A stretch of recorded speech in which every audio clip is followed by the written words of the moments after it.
Бо-бо-бо-бо-бо-бо-бо! Валерий Храпов. Валера, привет, рад тебя видеть. Да, поздороваемся. Ну, поздоровались уже, да, мы локоточками, значит, поздоровались. Валерий Храпов, знаменитый атлант, сам запускает флешмобы людей в коронах. Ну, собственно говоря, кто бы еще запускал. Валера, значит, мы тебя пригласили. Валера будет и завтра. Валерий будет в День агентств. Валера, ты слышно? Тебя видно, да? Меня слышно? Раз, два. Да, Валера Звук, открыт, да, все отлично. да, Валера супер. красавчик, традиционно красавчик. Значит, Валерий будет завтра у нас на Дне агентств, но, Валера, сегодня мы тебя пригласили на День декораторов, и вот какая у нас цель. Ты как представитель агентств, который работает и плотно взаимодействует с крупнейшими декораторами России, и у тебя с ними строится по-особенному отношение. Там особенные, чего греха таить, бюджеты, особенный статус клиентов и требования у клиентов. Да. Хотя у клиентов всегда одни и те же требования. Валера, хотелось бы поговорить, как ты выстраиваешь свои отношения. Как Храпов Тим выстраивает отношения с декораторами? Ну, для начала хочу всем сказать добрый, бодрый день, друзья. Это безумное счастье и, наверное, несчастье сейчас вот так общаться с вами через экраны смартфонов, телевизоров, компьютеров, у кого что дома под рукой. Вот, но я бы хотел начать, наверное, с легкого позитива месседжа любви. И там, если готов мой первый ролик. Готов он? Месседж любви от Валерия Храпова. Если готово видео, запускайте, ребята. Храпов и его месседж любви.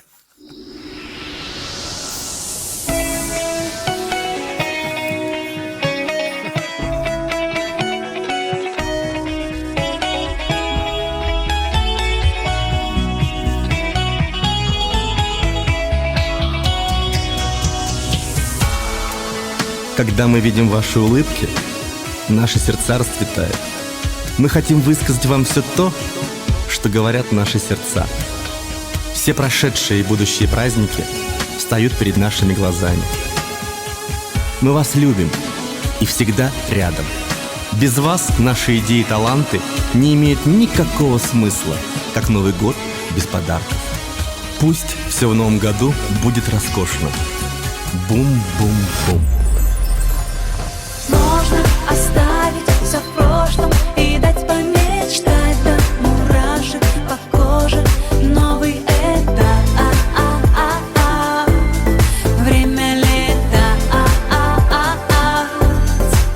Знаю, можно оставить все в прошлом. Есть куча проблем и открытых вопросов, но новый этап,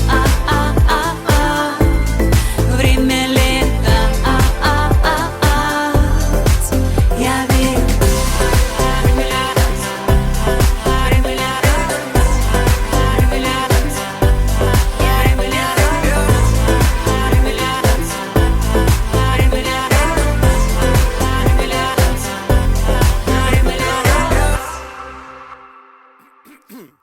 Так. Валера, неспроста я включу. Многие этот видеоролик видели уже в Инстаграме. Мы это делали в преддверии Нового года. И сейчас, знаете, время встало. Ивент-индустрия замерла в ожидании чего-то нового, интересного. Хотя, кто знает, мы не знаем, как будет дальше. Уже, естественно, не будет так, как раньше, все будет по-другому. И сейчас все в таком каком-то ожидании, поэтому этим месседжем, этим роликом хотелось им как-то подарить чуточку тепла, любви, потому что все засиделись дома, всем скучно. Я прекрасно вас понимаю, я такой же законопослушный, практически всегда гражданин России. Я пытаюсь как-то тоже сидеть дома. Я понимаю, что все многие скучают, и, пользуясь сейчас эфиром, я хочу передать: Храпов Тим, я вас очень люблю, очень скучать по вам. Мои любимые, мои хорошие, спасибо вам, что вы есть. Спасибо, что вы терпите все это время. Когда встретимся, я думаю, что скоро. И что касаемо вот так уже переходя к... Нет, Валера, подожди, не надо, да. Мне нравится, что ты любой эфир превращаешь в свой сольный концерт. Это нормально. Нет, хорошо, Валер, давай. Если серьезно, я действительно сегодня с утра проснулся и начал смотреть эфиры. Я посмотрел эфир с с любимой Юлией Шакировой. Я посмотрел эфир, подсказывай мне. Был первый Юрий Дударенко. Не успел, я спал. Да, затем была твоя любимая Юлия Шакирова. Да, это я видел, да. Да, затем были ребята Феерик Ивент. Да, смотрел. Да, Артем и Алиса. Да, Артем и Алиса. Затем, я уже сам подсказал, затем у нас были ребята Петровы, Артем и Галя Петровы. Это Новосибирск. Ну, которые которые переехали из да, Новосибирска в Москву. Да, видел, да, видел. И потом видел бородатый дядька. Да, Николай Шестаков, который, отвечает у нас за маркетинг. И сейчас видел Кружева. Да, Лена Павлова. Вот, и, конечно же, ну что я могу сказать? Ребят, вы все сказали, но по мне, сейчас я скажу, это все на 360 градусов полная брехня и херня. Но что вы все втираете о том, что как-то продвигать это нужно, куда-то двигаться? Бизнес стоит на месте. Ничего сейчас не происходит. О каком развитии? Да, о развитии можно говорить, конечно же. Я сижу дома, и сейчас я буду заниматься саморазвитием, и закончится карантин, и я выйду такой весь просветленный, начитавшийся всех этих книг, каких-то там курсов, онлайнов, коучингом.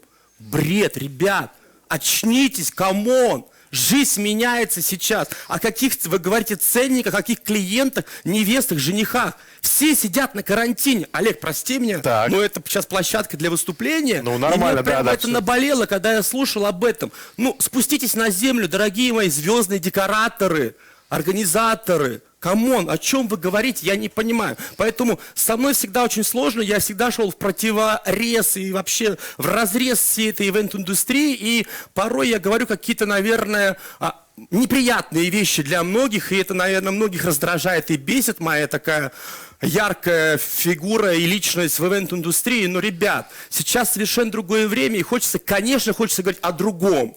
Хочется говорить о том, что все будет хорошо, все будет замечательно. Ничего не знаю. Олег, Валер, подожди, будет? секундочку. Давай. Хорошо, да. Посыл понятен и очевиден. И более того, не приходится с тобой спорить. Но есть большая структура, именно так. Да. Есть большая организация. Храпов Тим. Она успешная, эта организация, была до середины марта. Что происходит сейчас, Храпов Тим? Сейчас ничего не происходит, абсолютно. Мы не занимаемся никакими обучениями. Мы редко общаемся в Зуме, в хаус-пати. В хаус-пати мы общаемся, переписываемся. У нас ничего не происходит. Никаких, честно признаюсь, в отличие от других, наверное, многие не признаются, типа, у нас есть работа, сентябрь, октябрь, ноябрь. Брехня, не верю ни одному, ни у кого нет работы, все сидят, так же, как и Храпов Тим. Мы сидим сейчас на жопах дома, работы нет, но могу похвастаться, что у нас был нереально крутой февраль, мы каждую неделю в феврале работали, март был тоже прекрасен, у нас даже должны были быть в апреле мероприятия, но мы их отменили, мы законопослушные люди, и поэтому сейчас компания Храпов Тим сидит дома. Ответ достойный, и я думаю, он большой, Валера, и обширный. Но это же сейчас мы российские вопросы. Русские вопросы тебе будем давай. Кто виноват, не будем спрашивать. Нет, мы не будем. Да. Что делать? Что делать? Да, что мы дальше будем делать? Либо, что мы дальше должны делать? Что ты будешь делать как создатель Храпов Тим? Сейчас остается просто ждать. Сейчас мы все, как и весь мир, сидят все дома. Все ждут. Америка сидит дома, Европа сидит дома. Никто не готовит какие-то мероприятия, праздники. Да, конечно, я, как и все, наверное, остальные, и вы тоже мечтаете о том, что как можно быстро мы выйдем с карантина, но быстро мы с карантина не выйдем. Расслабьтесь, ребят. В мае мы не выйдем точно. Вот. Касаемо индустрии, я хочу, конечно же, выйти и сделать первую вечеринку, уже есть тема даже какая-то. Я хочу сделать ее для своих друзей. Мне это прям реально хочется, не буду раскрывать все карты, вот. Но касаемо ивент-индустрии, как будем дальше жить, я не знаю. Я слышал, что одна известная организаторша, я не буду называть ее фамилию, сказали, что с сентября она повысила цены на свои услуги. О, это необычно, слушай. Камон! Почему? Ты кто такая? То есть ты после коронавируса вышла такая вся резиденция офигенская и стала такая дорогая сразу? Ребят, ну это смешно. Просто я тебе могу сказать, что после этого коронавируса, после этой пандемии, ценник у всех упадет, и даже у Шакировой. Сметы станут Не, ну у меньше. Шакировой-то вряд ли. Ну, я не знаю, но она должна быть, тоже была выжить, я надеюсь, что она выжила. Она выжила, Я выживает. ее очень да, люблю, и мы с ней периодически общаемся. Вот. И, конечно, ей гораздо тяжелее, чем мне. У меня маленький коллектив. У Юли Камилевны огромный штат, огромные склады, которые нужно содержать. И ей, конечно, я вот только Да, держись, дорогая. Ну, смотри, сейчас ты признаешься ей в любви. Да. Да, но, Валера, ну ведь, ну, чего греха таить. Иногда у вас бывают и рабочие вопросы, и рабочие моменты, как это принято говорить. Как строятся отношения? Давай сделаем так. Мы сейчас поговорим, как сейчас, мы уже поговорили. Есть предложение поговорить, как это было раньше. И как будет? Да, и как будет, Валера, совершенно верно. Ребята, сейчас я должен это снять, что происходит за кадром. Да, я это выложу сейчас в свой аккаунт, да, чтобы... Да. Потому что стоит Шакирова позади наших плазм, да, она появилась на словах Храпова, как он об этом говорил. Значит, как у вас строится, к примеру, Шакировые отношения? Ты агентство, ты приходишь, говорит, Юля, сейчас будем делать мероприятие. Олег, ни для кого не секрет, для всех, кто по ту сторону экрана, они знают, что у нас с ней уже больше, чем любовь. Мы, наверное, уже как эти сиамские близнецы. Я недавно рассказывал эту историю, что я в очередной раз был на нее зол и хотел обратиться, я обратился к известному декоратору. Хотите, могу назвать фамилию даже. У нас же бизнес и творчество. Маша Каменская. Так. Я сказал, Маш, есть бюджет, давай сделаем. А я реально был зол на Шакиру. Я сказал, что это последний раз, когда я с ней работаю. Я не буду больше с ней работать. И это я уже так лет 5 говорю. Вот. И каждый раз ухожу. В этом каюсь, и потом я к тебе возвращаюсь, как пела Пугачева. Это про меня. Вот. Я позвонил Каменской, и когда Каменская услышала, что фамилию Храпов, она такая, Валер, ты чего? Нет, я не буду даже вообще, даже не вздумай, потому что это же Шакирова. Как я потом с ней буду здороваться, она мне сказала. И я тут Ты понял, посмотри, какая авторитетная эта Шакирова. Ребят, и тут я понял, что я заложник того, что у меня любовь с Шакировой. Я не могу даже обратиться к другим декораторам с бюджетом. С Лавандосом придя, мне говорят... Сейчас, Валера, сейчас бюджеты это раньше были, а сейчас А бюджет... сейчас будет так... И все. И полетело. Да, и закончилось, да. Валер, Вот. хорошо. И нет, с Юлей складывается все очень просто. Ну, у тебя есть какая-то, давай, смотри, у тебя есть какая-то методология, у тебя есть вообще алгоритм, как твое агентство работает с декоратором? То есть из чего складывается эта маршрутная карта и где эти точки преткновения, где вы спотыкаетесь или не спотыкаетесь? Нет. Мы идем очень ровно всегда по трассе Road 66, очень ровно до тех пор, пока не возникает слово смета. И понятно. вот тут наши пути расходятся. Налево пойдешь, направо пойдешь, счастье придет. Сейчас тебя Шакирова удаляет из друзей в этот момент, да, но мы продолжаем. Вот, поэтому с ней просто потому, что она, я скажу честно, конечно, тяжело говорить, когда она присутствует за экраном. Вот, это мой человек, и она действительно мега талантливая. Я могу петь ей дифирамбы, это искренне, так же, как я говорю, что я и люблю ее, и ненавижу. Она об этом знает. Мы с ней ругаемся, но в споре рождается истина. Вот. А касаемо именно творческих процессов, но она очень четко понимает, и она, как я в эфире слышал, она говорила, что, как сказала, вот она, тебя показывают, нет, ты должна была стоять там. Да, Юля, сейчас раскрытые карты. Как говорила моя Лена Журавлева, что все декораторы оформляют помещения, а Шакирова их перевоплощает и преобразует во что-то другое. Она перерождает это помещение, вообще в что-то невероятное. Другие просто оформляют, ставят какие-то детали и все. А Юля приходит, и это действительно правда, она приходит, вот я не знаю, откуда это у нее, она такая, вот так будет, и все. И ты реально начинаешь в это верить, и ты понимаешь, что действительно думаешь, как это может здесь быть? И спустя время, естественно, все происходит, и ты понимаешь, да. И когда вот сейчас, знаешь, есть такое, вот сейчас госпожа из Кружева показывала свои зарисовки, говорила, что рисует что-то и прочее. Юля просто, когда эскиз, и как это, действительность Да, и да. реальность, или как это есть в Инстаграме, когда эти платья продают на Амазоне. Платье Версачи и платье с Амазон. Типа ожидаемость. Ожидание, реальность, да. Ожидание и реальность. Вот у Шакировой это всегда сливается воедино. Вот в одну картинку. Слушайте, ну я сейчас хочу сделать маленькую ремарку, с вашего позволения, Валерий, вы пока водички выпьете. Значит, о чем сейчас говорит Валера? Скорее не о своих отношениях с Шакировой, Атлант, Храпов и Шакирова, а о крутом союзе, который может возникать между агентством и декоратором, о крутом союзе, который возникает, я не знаю, между ведущим и диджеем. Может быть, там есть какой-то файтинг, может быть, летят искры, может быть, летят друг в друга копья, но по итогу это выливается в очень качественный, крутой продукт. И сейчас Валера, признаваясь в любви и ненависти к одному из величайших декораторов современности, да, говорит ровно об этом. Валера. Это действительно так, и, конечно, спорим. Конечно же, у нее есть, ну, какой мы сегодня день декораторов, а я работаю только с одним декоратором. Нет, я работал с Лидой Симоновой, я работал с Машей... Ой, Герман, Маша работал, с Лидой Симоновой работал. Как бы, да, прекрасный декоратор, но когда есть вот состояние, когда происходит, вот здесь ли стучит, то вот это химия сердцебиение, такая, химия, да. да, то есть как бы, и поэтому мне приходится сравнивать и сейчас говорить на опыте общения и работы с Шакировой. Вот. Мысли потерял, сейчас хотел сказать, что действительно, что когда ты с ней работаешь, естественно, возникают проблемы. И проблемы возникают первые, что у нее есть плохая черта. Она иногда давит на клиента и очень сильно давит на клиента. И иногда это не в плюс идет клиенту, об этом все знают. И я как-то стараюсь всегда ее смягчить. Ну, то есть ты буферная зона такая, Да, да? то есть потому что я организатор все равно всегда, а клиент звонит мне, то есть не Юле.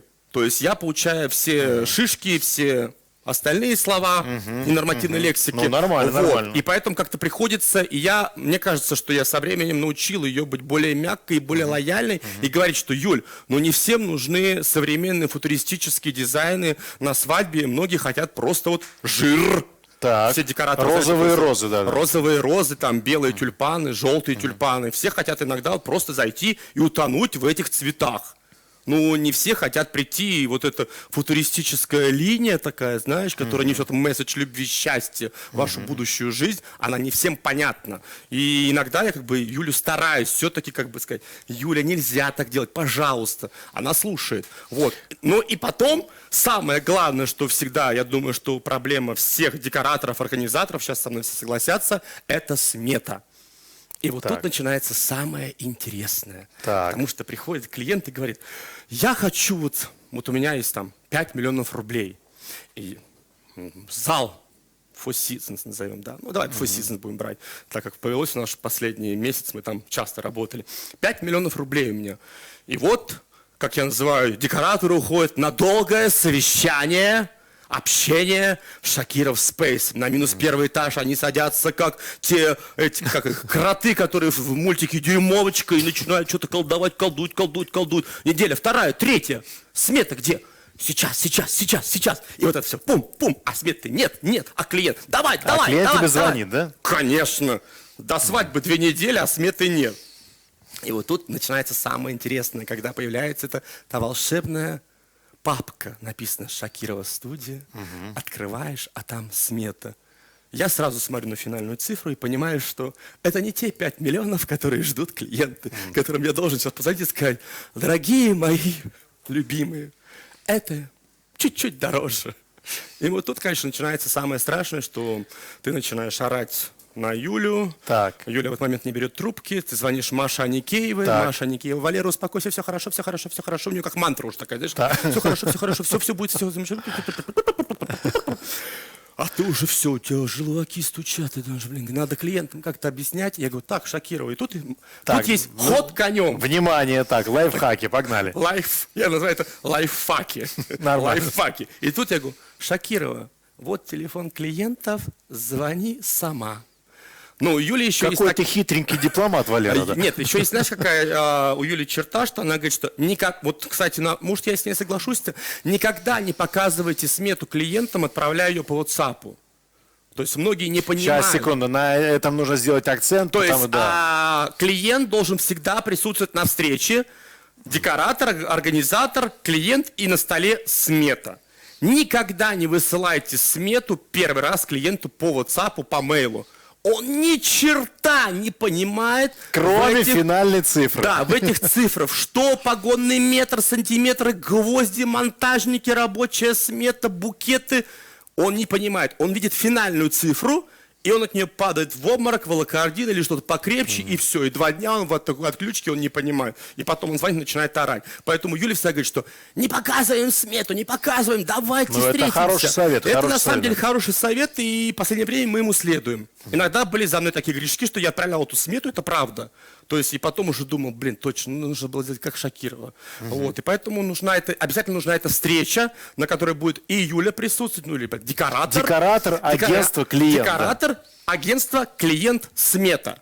Садятся 3 человека, посередине это 4-й листок, вот это главный, который вы должны в течение короткого времени, ребята, запомните еще, из опыта скажу, что заметил, что если встреча длится больше 1,5 часов, то она не работает. То есть через 1,5 часа все забывается, все, мысли теряются, люди устают. Поэтому 1,5 часа – это то самое время, когда вы можете решить в свою пользу все касаемые вопросы, которые вам нужно решить и получить ту смету, подписать. Слушай, Валера, это очень классное замечание. Я вот в своем выступлении, которое будет через 2 дня на Дне ведущих, у меня там есть пункт, что нет плана встречи. Ведь это же очень важно, чтобы, когда ты встречаешься с клиентом, ты должен понять, что есть...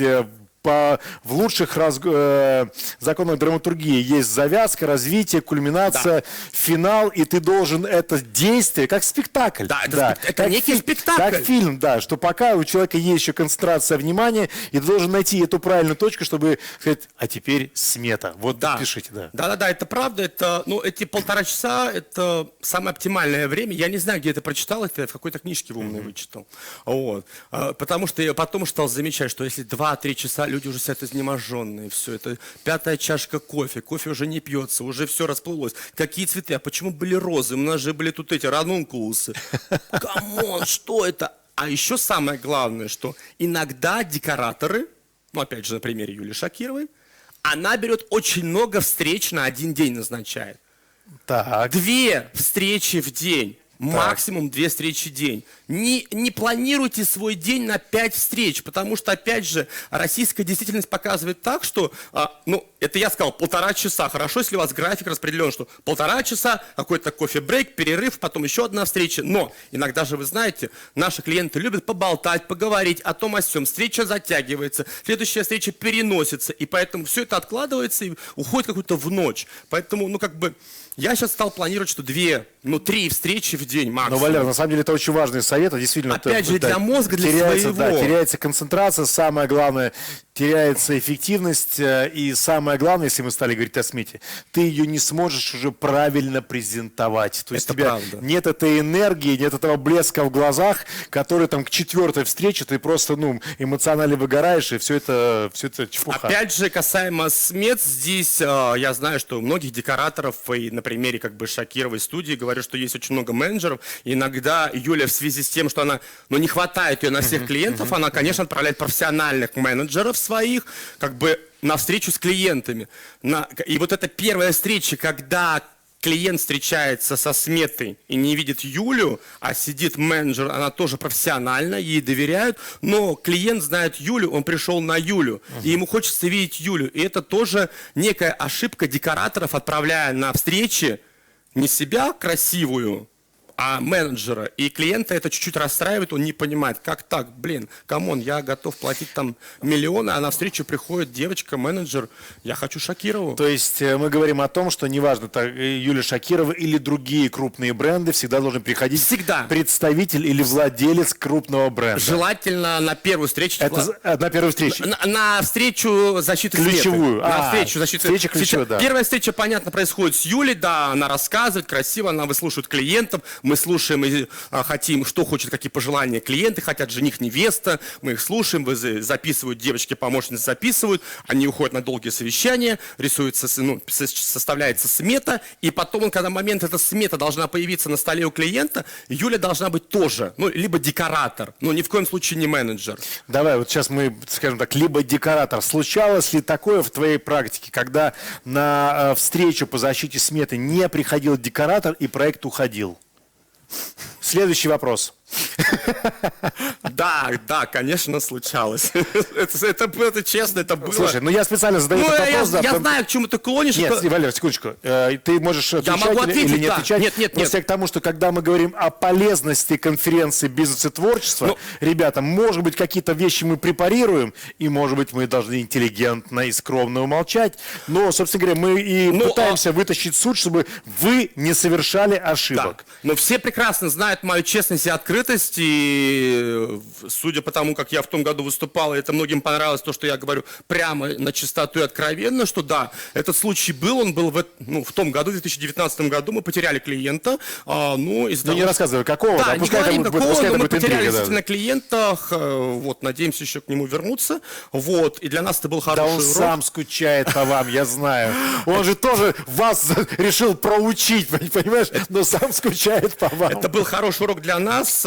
Действительно, мы потом, конечно, такие кинулись головой, что мы стали разбирать, почему это случилось. Мы выявили свои причины, почему, из-за чего произошло. И одна из причин была, были виноваты все, но одна из причин была, когда была встреча со сметой, назовем так, встреча со сметой. Да, нормально. Да. Класс придумал! Отлично. Встреча со сметой! Да, у нас сегодня много нет, да. Главного декоратора не было на встрече. И поэтому я думаю, что это одна была из причин. Но были другие причины, другие. Я могу заметить, что главного декоратора не было на встрече, потому что владелец агентства, который делал мероприятие, не настоял на этом, не сделал все, чтобы главный декоратор на встрече был. То есть владелец агентства понимал, что мы можем этот проект упустить, поэтому кто виноват? Нет, все. Я тебе скажу так, окей, ладно, такая-то, как называется, минута истины, мы настолько верили в себя, мы настолько верили, что мы такие охуенские, крутые, нереально вообще. Мы боги, мы атланты. И мы, работая с этим клиентом 2,5 года, мы думали, да куда он уйдет? Нет, конечно, что? Он наш клиент, и все. И поэтому декоратор в это время отсутствовал в Москве. Я посчитал, у нас был с ней перед этим звонок. Я говорю, окей, но в любом случае не могла бы прилететь. И это была наша, одна из причин, то, что мы почувствовали себя такими небожителями. Мы можем все, и от нас никто не уходит. Понятно, да. Ребят, мы такие же смертные, как и вы, поверьте. Поверьте нам, мы такие же абсолютно настоящие. Просто иногда нам кажется, что мы круче. Но это не так. Да, действительно... Иногда клиенты нам это объясняют. Да, иногда клиенты нам объясняют это, и это хороший урок, чтобы задуматься, как двигаться дальше, как общаться с клиентами. Но сейчас нам все объяснили. Сейчас и клиенты нам объясняют, и пандемия нам все объяснила. Нам сейчас все объясняют. Собственно говоря, как мы уже многократно об этом говорили, даже в рамках этого эфира или в рамках этой конференции, что сейчас время чуть-чуть выдохнуть и пересмотреть как минимум свое поведение. Может быть, московское, а может быть, новосибирское, неважно. Но сейчас время чуть-чуть выдохнуть и посмотреть на ситуацию с другой стороны. Послушав предыдущих спикеров, глубоко уважаемых, я с кем-то лично знаком, кого-то я видел впервые. Я хочу попросить об одном, что, ребят, не втирайте сейчас людям о том, какие-то Да, нужно обучаться, нужно развиваться, но не надо втирать о том, что я сделал это, развитие того-то, сего, это сейчас нужно сделать так-то, так-то. Никто не знает, как нужно сделать так-то, и вы делитесь своим личным опытом. Это все прекрасно, все замечательно. Люди по ту сторону экрана, смотрящие вас, они хотят правды, но не нужна им это то, что вы сейчас говорили. Я специально слушал вас и рассказы о том, что мы не делаем фотозоны, мы решили, что здесь невеста станет так, припадет к ногам и упадет. Кому это интересно? Они все это видели у вас в Инстаграм. Вас же хотели услышать от вас кое-что другое хотели услышать. Не надо ходить вокруг да около, как вы это делаете, господа. Камон, опять же, хочу лично сейчас обратиться, польются сейчас на меня. Не, Валер, знаешь, мы сейчас должны сказать, там, есть необходимость круглого стола, понимаете? Да, есть, она необходима. Сейчас получается, что мы играем в одни ворота, Да, это не совсем, то есть нужна полемика, я согласен, но я не хочу сказать, что вот предыдущий спикер выступала, госпожа из Кружева, не надо никогда, там был момент, я хотел о нем сказать, что не надо говорить о том, какая смета у агентства, вот там был яркий пример, что вот сколько это смета примерно, сколько вот это, почему я дороже. Ни в коем случае никогда не сравнивать. Имеется у другого агентства. Да, у другого агентства там было то, что она говорит, вот посмотрите, вот это было столько стоило, это столько-то, а у меня будет столько и столько-то. Я никогда не привожу в пример, что сколько стоит и у кого какая цена. Если к вам пришли, ваша задача удержать и убедить, но не спекулируя другими агентствами, предлагая и показывая картинки других агентств. Я считаю, это неконфиденциально и неэтично вообще. Ребят, ну вы все профессионалы, но нельзя этого делать. Если к тебе пришли, значит, тебя уже уважают, и твой труд ценен, и ты профессионал. По крайней мере, я так никогда не поступаю. Ну, это, Валера, твоя позиция, да. Ну, иногда, ты знаешь, иногда она правильно, неправильно. Конечно, были случаи, что и от меня уходили, и ко мне уходили. Но я всегда звонил и спрашивал не то, что разрешение, не благословение, но я говорил, что вот от вас ушли, и как мне быть, и как поступить. Это хороший момент, вот. да. Это то есть, такой, как мне повести себя. То есть, я не переманивал ни одного клиента никогда. Никогда не переманивал и не буду этого делать, потому что это, я считаю, неправильно. Слушай, я сейчас хочу, кстати, это Валера. Сейчас, несмотря на то, что ты сейчас кидаешь копии во всех, я могу сделать тебе в твою сторону комплимент. Однажды Валерий, ему достался проект, он ушел от другого агентства. Я был на этом проекте ведущий, и Храпов за меня заплатил, значит, агентскую комиссию тому агентству. Я посчитал это очень крутым. Это прям такое джентльменство высочайшего уровня. Причем я об этом узнал уже позже от этого агентства. Молодец, Храпов. Значит, Валера, к тебе идут, сейчас поступают вопросы. У тебя еще есть какие-то посылы? Или да, нет, касаемо декораторов, я, в принципе, наверное, рассказал всю схему, как это работает, и, наверное... Ну, давай сейчас маленькое резюме, как сейчас это принято говорить, маленькое summary. Значит, что нужно? Значит, всегда это треугольник. Агентство, декоратор, заказчик. Да. Всегда обсуждаем вместе. Всегда. Смету защищаем только все топы, люди, принимающие решения. Да, то есть все... Вживую общение, живая защита. Ни в коем случае не предвосхищаем и не показываем смету заранее, только глаза в глаза, face-to-face, только тогда показываем смету. Дальше. Сейчас сразу скажу еще такой момент, что чем еще наверное, подкупает Шакирова, что у нее всегда есть 3 сметы.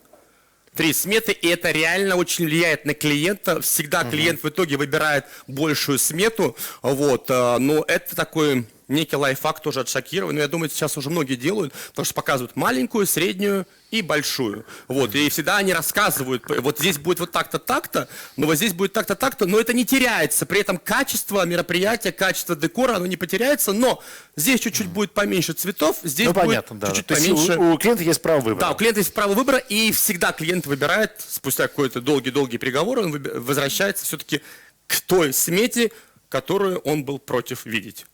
Хорошо, дальше.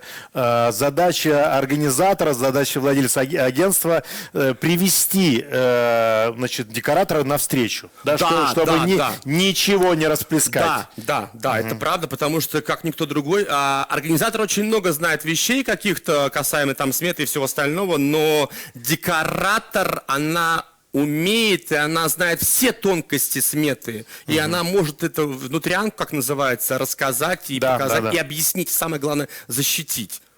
Блин, я такой крупный на этом экране, блин.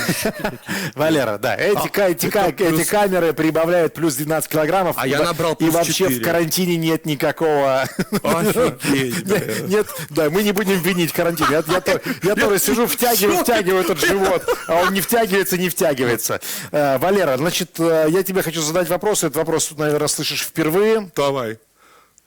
Валера, как начать работать с тобой молодым подрядчиком? О боже. Свежак, да? Здесь я должен сказать, хороший вопрос. Да, конечно. Да, и мне вообще нравится ваша конференция. И то, что вы делаете все эти годы. Да, нет, действительно, я хотел сказать, честно скажу, сейчас выразить, наверное, потом буду слова благодарности выражать там бизнес и Но творчество. это, это после торта, После, Валера, да, после торта. Но После торта. сейчас я не знаю, как ответить на этот вопрос, потому что работы нет. И где вы будете работать, Извините. с кем вы будете работать, для кого вы будете работать, и главное, кому вы будете сейчас дарить радость этого праздника и феерии, я не знаю. Поэтому ждем, пока откроется, ждем, когда начнутся заказы, телефонные звонки, встречи, и там уже поговорим. Да, у нас есть такая внутренняя шутка, ребята, ну, она только для нас. Это конференция «Бизнес-творчество 2020». Это конференция одних безработных для других безработных. 5 баллов, это точно. Бизнес-творчество. Безработные для безработных. Мы вам расскажем о том, как работать дома, как устроить праздник, и не выходя из дома, и как сделать так, чтобы ваш клиент запомнил ваш праздник и снова вам позвонил. Call me, baby. Ребята, ну вы понимаете, здесь вот Шестаков уже говорил, я еще раз повторюсь, что ну вот он ввел понятие тандемия, то есть во время пандемии, что надо объединяться.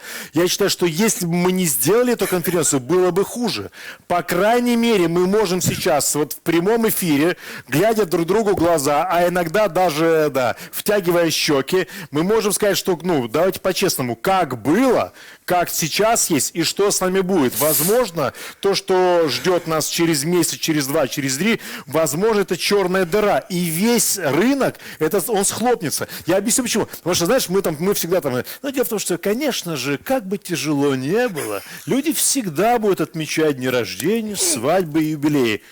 Все, ребята, как бы тяжело не было, первое, от чего отказались, от свадеб, юбилеев и день рождения. Это первое, от чего отказались. Юля аж присела от страха. Юля сейчас, ребят, она так сейчас так приседает. Качаем. Поэтому... Ты знаешь, все это, конечно, смешно. Ну, как говорят, что всегда будут люди хотеть хлеба и зрелищ, но здесь, конечно, я честно Сейчас скажу... хлеб выиграл. Хлеб выиграл, и честно скажу, многие мне задают вопрос, что будет дальше и прочее. Окей, сейчас мы чуть-чуть зайдем от тем, потому что сейчас как бы странно не говорить о том, о будущем ивент-индустрии. Не знаю, честно, будет, конечно, все по-другому. Я думаю, что не будет такого количества праздников. Праздники будут, но они будут не скоро.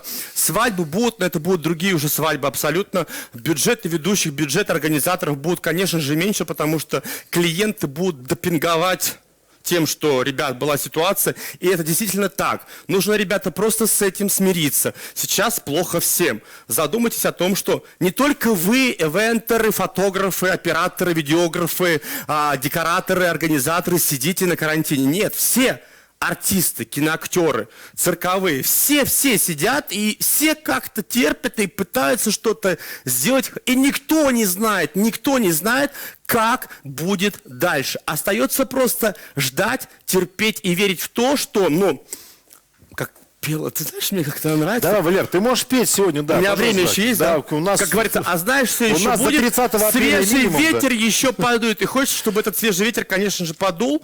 Вот. Но все печально, честно признаюсь. Хотя я оптимист по натуре, пытаюсь как-то всегда вот это love, бум-бум-бум, верить, что все замечательно.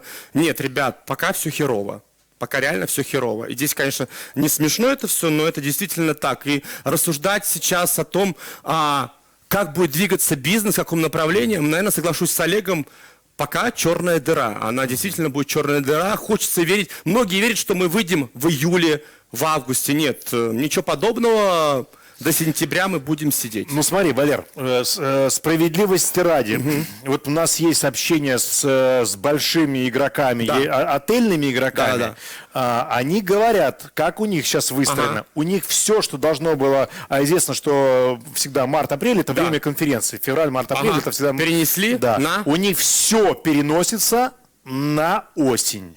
То есть у них сейчас осенний пул, осенние слоты, они все забиты. То есть есть вероятность, что осенью мы все оживем. И оживем очень быстро и очень резко. Блин, я честно, я хочу в это верить. Я действительно хочу в это верить, что мы оживем, но то, что Европа будет закрыта, это правда. Мы никуда не выйдем. Это будет, если какая-то будет внутрянка, это будет так, да, действительно. Хочется верить. Ну, хочется прям реально верить. И, конечно, блин, скажем так, мне, наверное, грех жаловаться, потому что февраль был прекрасен, и март был прекрасен, и к разговору о том, что как развиваться, ты, когда говорит, там, Храпов Тим, что это такое замечательное, прекрасное, опять же, в тандеме с той же самой любимой Шакировой у нас буквально вот 22 февраля, можно сказать, наверное, знаете, ржачно, конечно, так говорить, когда будет Wedding Awards устраивать премию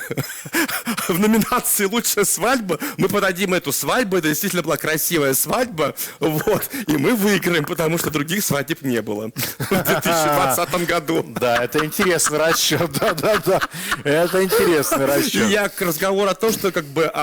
Как ты знаешь, как бы мне, я когда ехал сюда, тоже мне писали там, расскажите, как рождаются ваши идеи, вот это, ну это какое-то где вы черпаете вдохновение? Расскажите, где вы похоронили свои идеи? Да?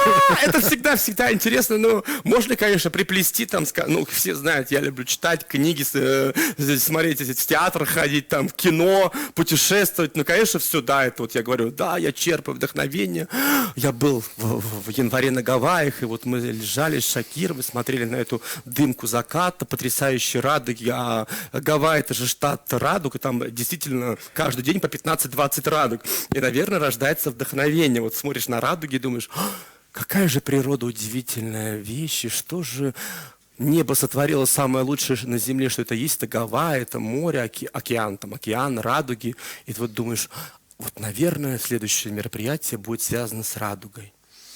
У нас Саша Романов за кадром. Саша, я попрошу тебя нарезать выступление Храпова. Все, что он сказал, поместить в 30 секунд от Шакирова, молнии, сволочи, гада, ненавижу, до радуги. Это будет очень интересно. Я хочу просто показать сейчас... Есть еще видео какое-то, Валер? Да, есть два... Как ты на Миконосе тусовался? Да нет, Миконос, кстати, такое разочарование. Блин, в этом году мы не поедем на Миконос. Валер, ну давай посмотрим ролик, да, как это было. Сейчас, нет, я, если серьезно быть, серьезным вообще не могу быть. Вот как раз хотим показать один из последних проектов, который был, и к разговору о том, как рождается вообще, как появляются какие-то идеи и мысли. Этот ролик вы увидели у меня в Инстаграм, могли видеть, это была свадьба 22.02.20, потрясающе красивая дата. Невероятно красивая, неординарная пара. Они два спортсмена, она занималась художественной гимнастикой, он боксер, и мы впервые, наверное, сделали... Это опять же хвала нам, и как рождаются вообще идеи. Эти идеи родились с ребятами. Ребята предложили сделать регистрацию на ринге. Это их идея? Да, вот, это была их идея. Это была идея жениха и невесты. Они первые пришли с рингом. Вторая идея была. У нас впервые в России, ребят, впервые в России, наверное, даже впервые в мире, невеста шла по столу, где сидели гости, ребята. Этого не было нигде, за исключением каких-то модных показов. У нас невеста шла прямо реально по столу, и гости сидели, это регистрация. Это был такой отвал башки, это было такое сумасшествие, и в тот момент, конечно, я понимал, что вот ради этих моментов стоит работать, ради этих моментов стоит жить и творить. Давайте сейчас покажем, наверное, первый, который... Да, какой ролик, который... Кто включает ролики? Ребят, кто по видео, давайте... Да, да? Вот он.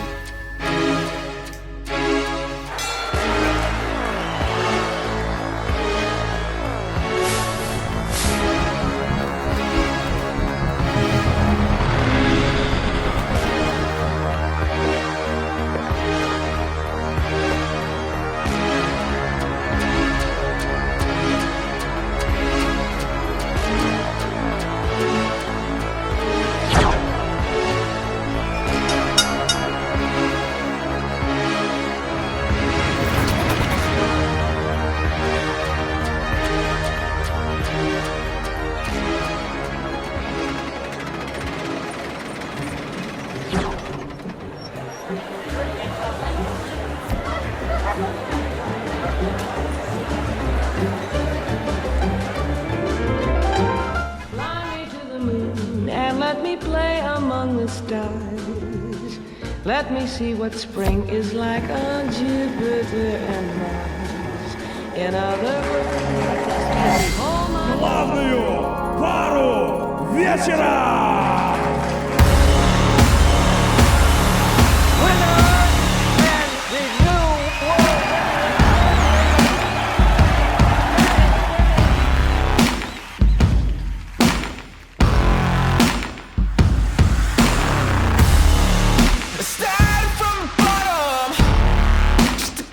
Необыкновенная Валерия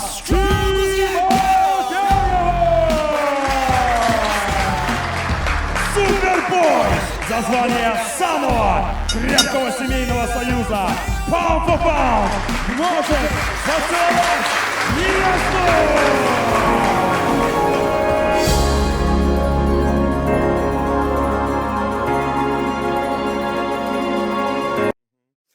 Красиво, красиво. Леня Марголин там, да, красавчик.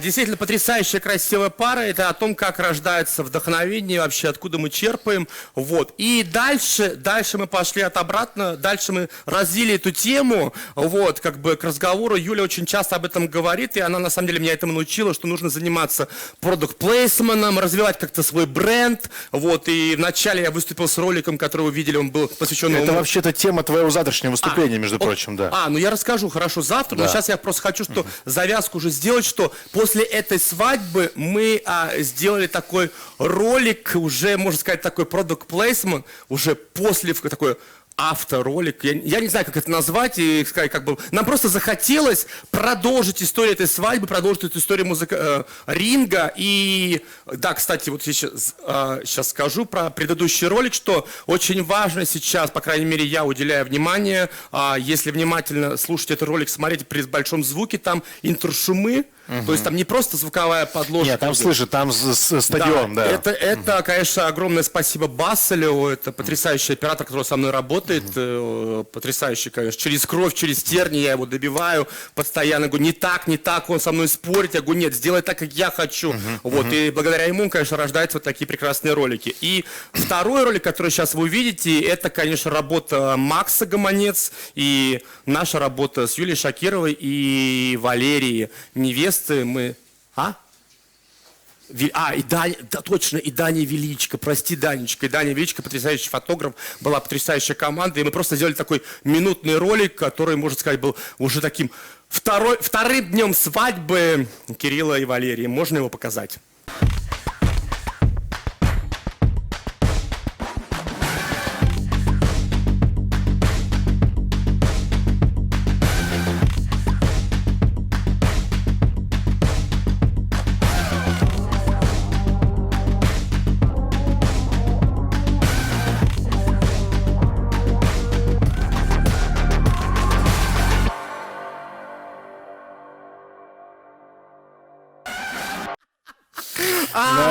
Здесь фишка вся в том, что если вы внимательно посмотрели, что была сложная конструкция видеокамеры.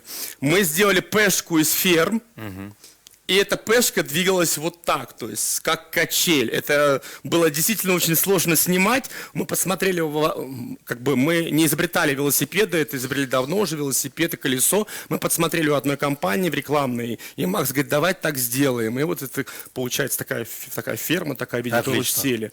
Вот. Ребята, надо правильно подсмотреть всегда, да, не стесняйтесь подсматривать, да. Кради как художник. У нас даже была однажды тогда такая тема на конференции, но это не наша тема, да, это название известной книги. Тем не менее, Валера, есть заключительный вопрос к тебе. Да. Я просто не хочу, чтобы ты расстрелял патроны. Все, хорошо. И приготовился к завтрашнему дню, потому что тебя тоже завтра, надеюсь, будет много. Я надеюсь. Да.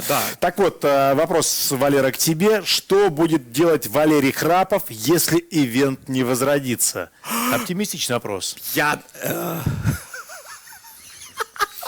Валер, что тебе будет делать Валера Храпов и еще 1000 таких, как Храпов? Блин. Миллионы. Валер, что мы вместе с тобой будем делать? Честно, я на самом деле думал об этом, о том, что же будет, если этого не будет. Ну, вы знаете, как бы, пользуясь случаем, я хотел сказать об этом, Олег об этом знает, но я не хвастаюсь, не хотел никогда хвастаться, я просто сейчас хотел выразить слова благодарности своему лучшему другу Владимиру Якимовичу. Вовочка, я тебя очень люблю, потому что благодаря ему последние 3 недели мы занимаемся волонтерством.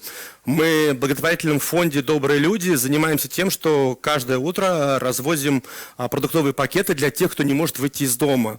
И, наверное, Вовка, спасибо тебе огромное, потому что если бы не ты, наверное, я бы так и оставался сидеть дома, занимался всякой херней. А здесь, я чувствую, что хоть какую-то долю там себя, 1000 Храпов украл у меня прощание, я же хотел это сказать. Вот, Смотрите, ребят, значит, сейчас, Валера, извини, я тебя перебиваю, извини, пожалуйста. Это наша конференция, мы с Белецким что хотим, то и делаем. Кого хотим, того и перебиваем. Валера, секундочку, ребята, это очень важно. Сейчас мы много уже о чем поговорили в рамках этого дня, и еще 2 дня впереди, но как бы мы ни монтировали, демонтировали, вели, оформляли, организовывали, все-таки очень важно оставаться людьми, очень важно оставаться человеком, и это не громкие пафосные слова, вот сейчас вдруг я решил это, очень важно думать о тех, кто рядышком с нами. Посмотрите на Храпова, который весь бум-бум-бум, лав-лав-лав, пис-пис-пис, он, вот Валерий Храпов, сидящий рядышком, у него есть удостоверение волонтера, и каждое утро он привозит гречку и другие продуктовые пакеты старушкам и старикам, и делает это каждый день. Валера, ты красавчик. Спасибо тебе большое. Да, ты знаешь, как бы, блин... Ну не все, не скромничай. Не, Молодец, я не парень. скромничаю, Сейчас нет. эти сердечки полетели. Нет, в прямом я не эфире, скромничаю, просто хочется сказать, что как бы, если бы к разговору о том, что сейчас говорят, что нужно объединяться, нужно общаться, нужно поддерживать друг друга,